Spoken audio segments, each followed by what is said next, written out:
Can some White Sox spring training roster battles already be declared over? Let's discuss which ones have already wrapped up and the ones still going on today's episode of Locked On White Sox.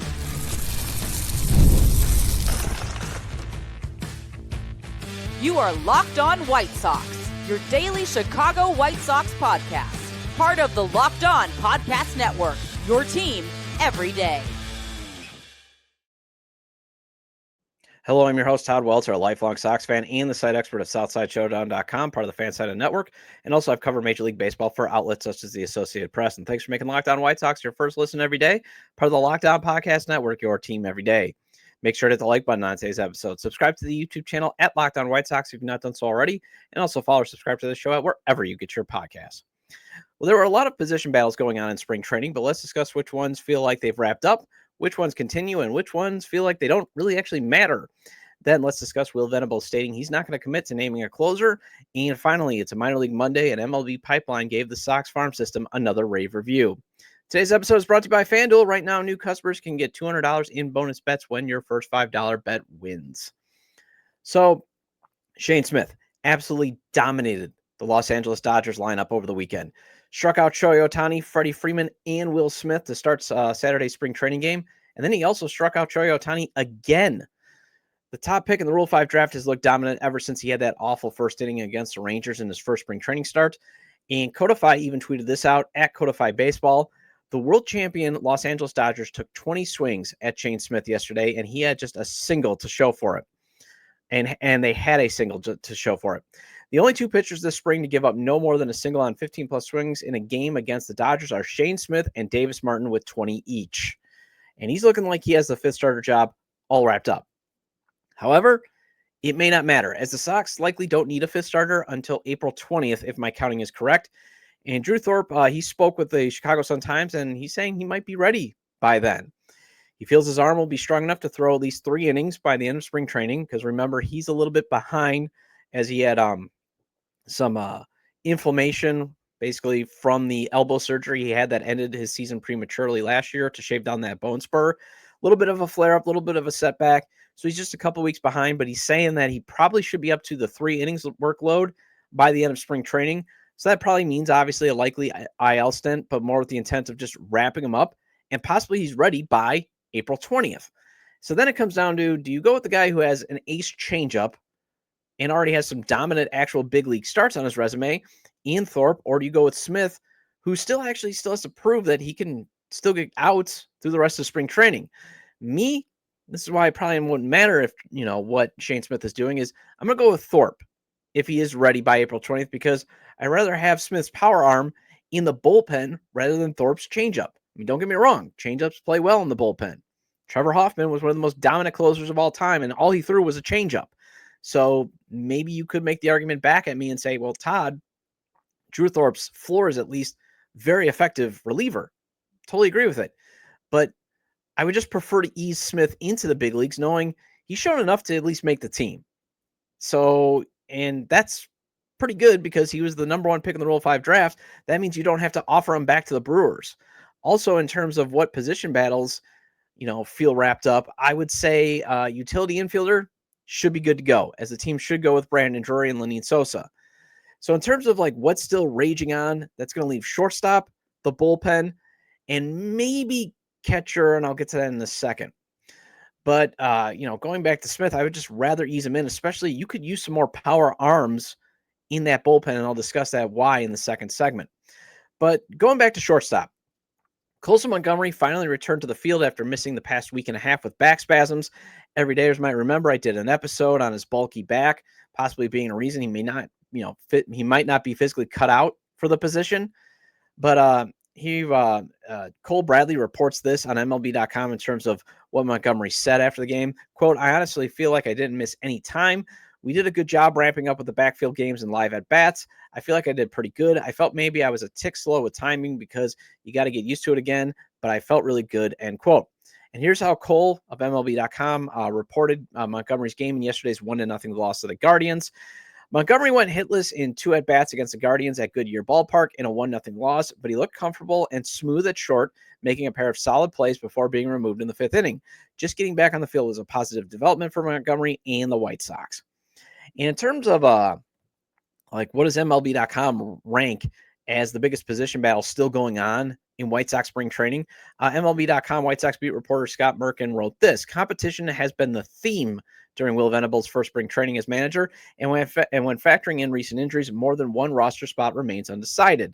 Colson Montgomery, MLB's number 39 prospect overall per MLB Pipeline, had a viable shot at shortstop at camp's outset and still might be the choice, but he has been out of the game. He's been out of game action for 10 days going into Sunday due to back issues. Fellow rookie Chase Mydroth has played 3 games at shortstop during Cactus League, with 7 for Jacob Amaya, who provides the best option with the glove. Veteran Josh Rojas also has the defensive versatility to move there. Although I think we're going to have to rule out Chase Mydroth getting the starting shortstop job because he's going to miss a few days with cramping in both of his calves. He got cramping in his calves in dry Arizona air. It gets hot out there. Who forgot to tell Chase Mydroth, why don't you hydrate up? Sox training staff, they're the best. Hashtag sarcasm.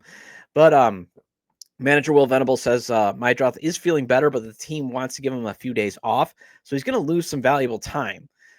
And also his case to make the team, it's kind of weird because at one point he had an on-base percentage over 400. Then over the weekend before he exited the game, his on-base percentage went down to 333, and he's just 2 for 16 at the plate with 1 double. And when you factor in his limited range defensively and Brandon Drury and Lenyn Sosa hitting better, it might make sense to have him start the year at AAA. Although maybe he does come back once he gets back and hits more. So, I wouldn't still rule him out. It just, when it comes to the utility infielder race, I would put my money more on Drury and Lenyn Sosa. Although, again, this race still seems skewed to Montgomery winning the shortstop job, as everydayers keep hearing me figuratively pound the table on, because I'm just not a fan of just giving him the job, which it feels like, because Jacob Amaya and Brooks Baldwin, defensively, they could cover the position if Montgomery's back acts up, or he just doesn't look ready over the next couple of weeks. However, those two are showing more and more after each spring training game, at least at the plate, that they're barely the replacement level of players there, at least at the plate. I mean, Jacob Amaya's glove is very good. He's worth keeping around in your system. But when it comes to Drury and Sosa, I think those are your 2 utility infielders. Drury's on a heater with a 1.024 OPS. Sosa is at 950. Drury could also give you a lot of his versatility because he can play the outfield. He was brought in with the hope that he's going to have a bounce back season to be flipped anyway. And he's showing that they're on the right path in terms of that theory. So you could actually have him start at second base. And yes, theoretically put Josh Rojas, who's not played short in a while, but you could have him play shortstop there to cover in case Colson still isn't ready yet, instead of having to go with basically the no bats option in Jacob Amaya. And when you look at Brandon Drury, I think you've got enough sample size right now even to know, okay, based on his past performance outside of last year's injury-plagued season, he should be a guy that should be on your roster. And Lenyn Sosa, I just came to this conclusion yesterday. I came to this, the enlightenment hit me. I saw the light with Lenyn Sosa that I'm just going to ride with his bat for however long it stays hot. And then once it eventually cools off, then it's time to end the Sosa experience. Then it's time to finally get out. And maybe it will never end. Maybe this is finally, what we saw last September and what we're seeing this spring. Maybe this is Lenyn Sosa, a very good hitter. But the problem is you would just like him to hit for more power, because then you could just put him at DH. But since he doesn't hit for power, you're going to have to maybe put him in the field because, again, and that's a bad thing because his defense is putrid. I mean, he's a bad defender. I've just never seen someone who makes so many boneheaded decisions in the field since, I can't even think of somebody like that. I mean, there's plenty of White Sox infielders in the past, but man, he takes the case. So without that, power hitting option, you can't really always put him at DH. And also they want to have Luis Robert Jr. DH some to get him off his feet. So you're kind of stuck with him and his poor defense and not knowing, do you actually get him the at-bats? Because that's the other thing. Where's he going to get the at-bats?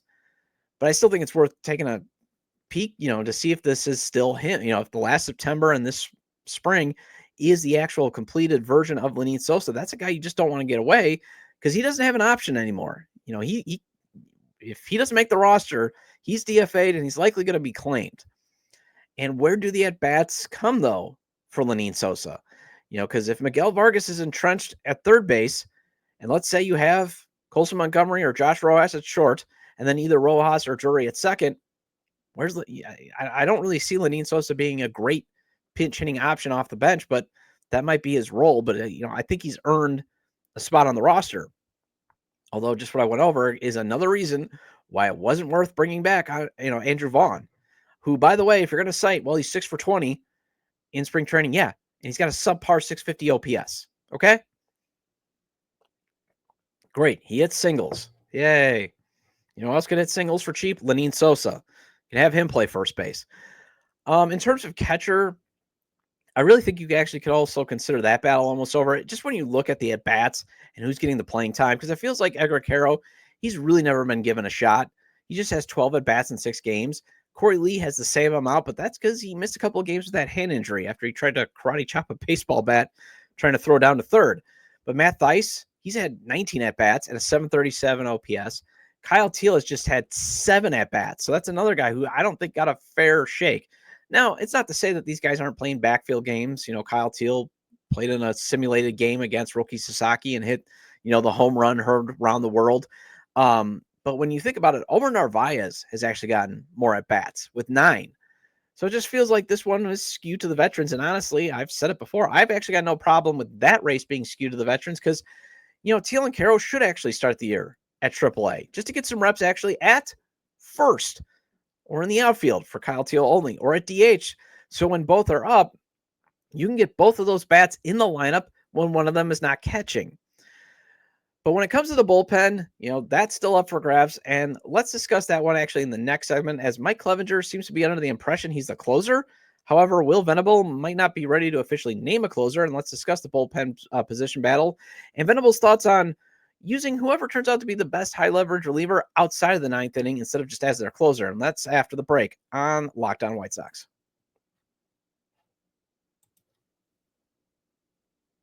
March Madness is here, and FanDuel is giving you the chance to get in on the action like never before. Right now, new customers can get $200 in bonus bets when your first $5 bet wins. That's $200 extra bucks to use on everything from buzzer beaters to Cinderella stories and even who's cutting down the nets. Got your eye on a few underdogs this year? FanDuel makes it easy to back them with spreads, totals, and game props. And I always maintain the traditional spreads, the over-unders, and the money lines. They're great to play. But if you want to win big, the parlays, the futures, and the props, that's the way to go. For example, I know my beloved Marquette Hoops is struggling as they go into March Madness. But if I go with my heart for them to make the Final Four, say I put $10 down on that plus 3,300. Last time I checked, that could pay out $330. With the tournament games happening almost every day, there's always something exciting to bet on. The FanDuel app is simple to use, and when you win, you get paid instantly. No waiting around. So visit FanDuel.com and get in on the college hoop actions all tournament long. Welcome back to Locked On White Sox. I'm your host, Todd Welter. Again, make sure to hit the like button on today's episode and subscribe to the YouTube channel at Locked On White Sox if you've not done so already. And if you can't catch the show on YouTube, Locked On White Sox is available on all major podcast platforms. So make sure to follow or subscribe on places such as Apple or Spotify. Either way, get your 30-minute fix of Chicago White Sox baseball venting with me. So just because Mike Clevenger closed in college doesn't mean he should be the closer. And he keeps citing that. And other people keep citing that. And it makes you wonder, not only is it just disappointing, for the 3rd straight offseason, the Sox continue to value this dude while 29 other teams don't, that the front office may have told him, well, yeah, we're going to bring you in to be our closer. And why would you do that then on a minor league contract? Now, as much as it disgusts me for the Sox to have Clevenger on the roster, and I'm actually working on getting Baseball Isn't Boring Courtney Finicum on the show to discuss her visit to spring training, but I also want to get her take because she actually had a great tweet a couple of weeks ago about why Clevenger's presence on this roster is still gross, especially for the female audience. But hey, he did have a good first outing, and maybe he is capable of carving out a role as a reliever. However, I wouldn't hold my breath on him being, this valuable trade asset because, again, the market keeps saying no, he has no value. That's the whole thing. Yes, I'm against Mike Clevenger because I do think he's a bad human being. And yes, there's very detailed allegations. Just because he wasn't charged and suspended doesn't mean it didn't happen. Okay?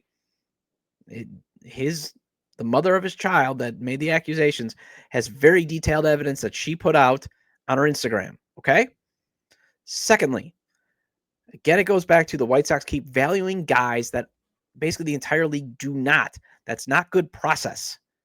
Third, I'm opposed to him because, again, the Cleveland Guardians wanted him out of that team back in 2020 because he violated team rules. And I don't care what your thought is on COVID and the shutdown that was 5 years ago.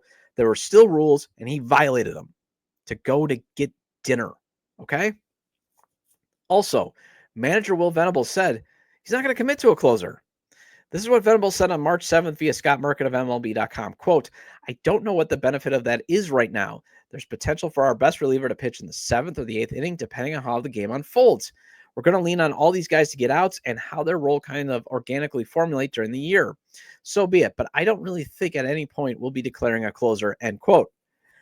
Now, if you go on straight performance and even past performance and just getting outs, yeah, it pains me to say it too, but Mike Clevenger is a way better option than Justin Anderson.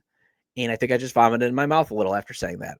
But I get Venable's point in that I think what needs to be hammered home in terms of the entire way we're viewing roles in the bullpen is it's no longer the closer being your best reliever. It should be the dude who can handle the pressure of having zero margin for error. That's the guy in the 9th inning. That is technically your closer. But when it comes to, being able to get the biggest outs always don't happen in the 9th inning. They may happen with a tight lead, a small lead with 2 men on, and it's the top of the order, and you're in the 7th inning. That's when you want your best relief pitcher out there. I mean, remember, the Cleveland Guardians revolutionized kind of that idea, and also the longer pitch when they, in 2016, when they had Kenley Jansen and Andrew Miller. I forgot both the names, Miller and that, but they used that because one guy was capable of pitching with the zero margin for error. Both were, but one guy could actually get the out still in the 7th. It's kind of like, again, how the White Sox just totally blew the Craig Kimbrell trade. Tony La Russa was still back in that old thinking of, well, my best reliever, he's got to be the 9th inning guy. And guess what? I think Liam Hendricks is the best reliever. And Craig Kimbrell just didn't thrive in that role of, getting the biggest out when it wasn't the 9th inning. He was more of, I can handle that zero margin for error. And that's what the focus should be on. Who has the stuff to handle the highest leverage, regardless of inning? And then who has the mental makeup to take the ball in the 9th? Because the only difference between a high leverage situation in the 6th, 7th, and 8th is you still have time to obviously make up ground depending on if there's failure into protecting that lead or keeping it tied. Okay, you still actually have time. But you blow a lead in the 9th, it could mean game over, especially if you're the road team. That's walk-off. There's no margin for error, basically. If you're the home team, yeah, you get the bottom, but still, there's only 3 outs there. So in terms of the battle for the pen, if Clevenger continues to throw a clean inning like he did yesterday, fine. We're going to have to accept that he's probably going to be on the team. Shane Smith should have a spot too, just because, again, the Sox might not need a 5th starter for a couple of weeks, but you got to keep him on the roster, obviously, or otherwise you got to offer him back to the Brewers. So you definitely have a built-in spot for him. Plus, obviously, he can hit almost 100 on the gun. Bryce Wilson, he obviously should have a spot because he's got a major league contract, and the White Sox barely spent any money. But I think that's where and his numbers are obviously way better out of the bullpen. So there, I've got 2 for sure there and 3. So we got 3. But if they're going to carry 13 pitchers, which they should, then again, you got likely 6 more spots with 1 leaning towards Clevenger. But it's also 6 more spots because of some stupid reason that the team tendered Justin Anderson a contract. I still don't get why. So then, joining Clevenger in that trending. So really the 3 guaranteed spots I'm given is Wilson, Smith, and Justin Anderson. So then joining Clevenger and where it's trending toward earning a spot should be Penn Murphy, Tyler Gilbert, and Cam Bouger. Those are your lefties in terms of Gilbert and Bouger. Jordan Leisure, he's looked good in 3 appearances, so that's 4. I really like what Peyton Polite is doing on the mound. I know he's facing future insurance salesman most of the time at the plate, but his stuff is like crisp. So those are kind of the guys that I would run with in the bullpen. So that means Danny Altavilla, Justin Dunn, Nick Nastrini, Brandon Eisert, Steven Wilson, Gus Farland. They might all be on the outside looking in. That's also why, while I would like Polite to, or I think Cleveland was calling him Pallet, the Cleveland announcers yesterday, but Peyton Polite, I also think he could be the guy that gets your ninth inning, could eventually be your ninth inning guy of the future. I think he's actually going to get sent down since he's on a non-roster invite with minor league options. The only guy that I would say we've got to rule out now is James Karinchak, because he has definitely been struggling. The fastball is nowhere near 94. He's just not getting outs like you would think. And also Prelander Baroa, he's officially out of the running, as it was announced. He needs Tommy John surgery. Also, prospect Juan Kerala, he's also lost for the season with the same injury and needing the same surgery. So again, this is just what you also have to ask yourself about why Clevenger being on the roster, it can be just gross. Would you rather have a younger pitcher in the bullpen over Mike Clevenger? I would rather go younger, just because it's also a matter of time before Mike Clevenger is going to end up on the injured list. Well, speaking of younger players, MLB Pipeline is the latest to give the Sox farm system a rave review. Let's discuss where the Sox ended up on their latest rankings after the break.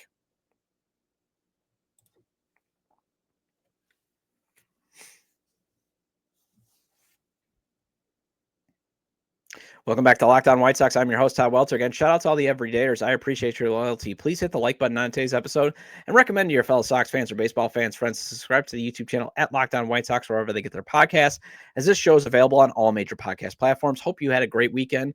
Mine was pretty low key. Took my daughter to see a play. It was a nice little fun Finding Nemo play done by, kind of an acting group that trains kids on theater and that type of stuff. So it was kind of fun. Otherwise, mostly just hung around, got outside yesterday. Hopefully get outside today. It's in the 60s in most of the Midwest. So get out, enjoy the sun. Twitter's down right now anyway. So, rub your eyes on and be like, oh my God, there's the sun. Well, the White Sox farm system got another top 10 ranking. MLB Pipeline checked in with their 2025 preseason rankings, and they listed the Sox 6. So basically, the Athletics' Keith Law is the only real publication or prospect resource that doesn't think the White Sox farm system is a top 10. Otherwise, it's Fangraphs. They're high on the White Sox system in terms of value. It's ESPN. Kylie McDaniel has them as number 2. Bleacher Report has them at number 4. So does Baseball America. And now MLB Pipeline puts the Sox at 6. That's a 5-spot jump from their 2024 midseason rankings. And it's also up from 20 at the start of 2024. But their blurb does point out a glaring issue, and I've pointed this out on past episodes, that this Sox farm system always has to keep going to other teams to get their prospects. Here's what they write. The White Sox have baseball's most improved farm system, rising 14 spots after ranking 20th a year ago. They've added 14 of their top 30 prospects since then, including Teal and Braden Montgomery via the Garrett Crochet trade, and Smith adds the number 5 overall pick in the 2024 draft. Schultz and Smith are the 2 best lefty pitching prospects in the game, while Teal and Carroll are the top tandem of catching prospects. All right, so MLB Pipeline did their 2024 preseason rankings on March 8th of 2024. So not only does this 14 players include the 4 players they got, the 4 players they got in the Garrett Crochet trade to help bolster the system, but it also includes the Dylan Cease trade. And also right now, you got to wonder if the rave reviews are going to continue, as the system is top heavy. But it also means some players are ready to contribute at the big league level. But when you look at, the Crochet trade, it got them their number 2 prospect, according to MLB Pipeline's updated top 30 prospect rankings, and Kyle Teal, along with Braden Montgomery, who they ranked 5th in the Sox farm system. Chase Maedroth is rated 8th. Winkelman Gonzalez is slotted at 18. But to get Jairo Iriarte, who is now in their top 10, he's ranked number 9, they did have to trade Dylan Cease.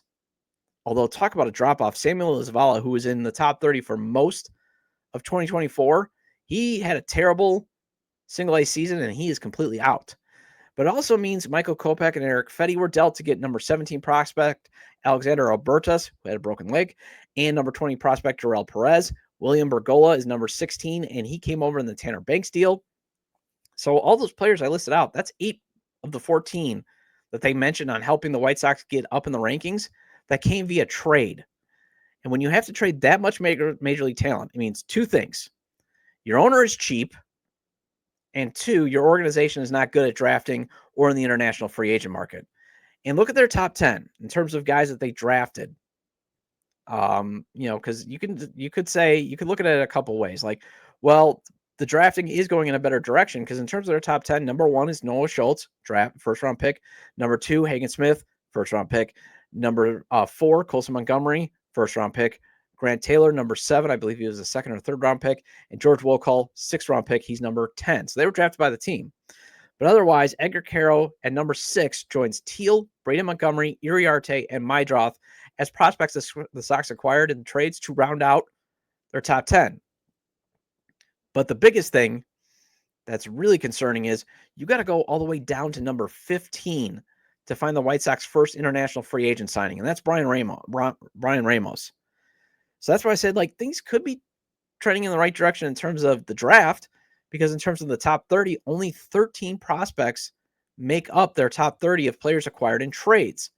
So 12 of the 30 are actual draft picks. So, obviously the rest of the math is either international free agent signings or guys that they drafted. And 12 of them are draft picks, which some I've mentioned, but the ones I haven't, you got Caleb Bonamar and number 11, Mason Adams at 12th, Sean Burke 13th, Jacob Gonzalez is 14th, Blake Larson 19th, Kai Busch 22, Tyler Schweitzer 23, and Nick McLean 28. But you would like to see the international free agency trend get better, as after Ramos, you got to go all the way down to number 25 for Javier Mogollon. I think I probably butchered that name. And then Wilfred Veras, he's at 29, and Alejandro Cruz is at 30th. So you think about that.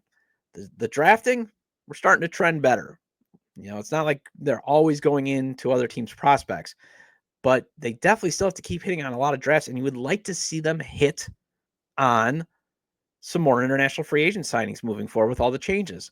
And then going back to the top heavy, in terms of how long will the White Sox stay among the esteemed farm system, because one of the reasons why they've moved up, obviously, is they've got 6 prospects in the top 100. But Colson, Teal, and Carroll could graduate from prospect status this season. They could graduate as soon as, I think, May, because I think, you have to be up for 2-3 months before they, MLB Pipeline at least graduates you. I know Baseball America is a little bit slower, but a lot of these, gurus will graduate you if you're in the big leagues for 2-3 months. And that could potentially happen with at least 3 of those guys in the top 100. Although, at least in terms of the esteem, could get some reinforcement as Taylor and Wolcall, they've got the chance to crack the top 100 at some point, as long as they stay healthy. In Taylor's case, he's just got to stay healthy. In Wolcall's case, he's just got to cut down on the strikeouts. Mydroth, he should eventually graduate too. And probably Sean Burke's going to graduate from prospect status real quick because he's likely going to be your 4th starter. And possibly Mason Adams at some point will be up this season. So when you look at the top heavy, there's a lot of guys that are right there, which is good, but I don't know if you can expect too much more rave reviews at least in the short term, without adding some more players and hitting in drafts and international free agency. Also, the Sox have 3 prospects on this list that are lost for the season already with Tommy John surgery in Busch, Kerala, and Larson. So that's another reason why you should always just be cautiously optimistic and instead always demand the Sox just get better at drafting and development and getting some hits in international free agency. Well, that wraps up this edition of Locked On White Sox. Thank you for making Locked On White Sox your first listen today. For your second listen, check out the Locked On Fantasy Baseball podcast with hosts Dominic Martino and Matthew One. MLB fantasy draft season is here, but be the most informed fan and set yourself up for a league win. Find Locked On Fantasy Baseball on YouTube or wherever you listen to your podcast. And I'll be back tomorrow to discuss another example of just how bad the Sox roster is perceived by outsiders. Feel free to leave comments about today's discussion regarding the spring training position battles, having some that have that, hey, it's already over feel. Sox manager Will Venable deciding not to name a closer, and the Minor League Monday report. You can leave them at the episode page on YouTube, X, formerly Twitter, at TajDub or at Locked On Sox, or you can email me at lockedonwhitesox@gmail.com. Have a great day, and I will see you tomorrow.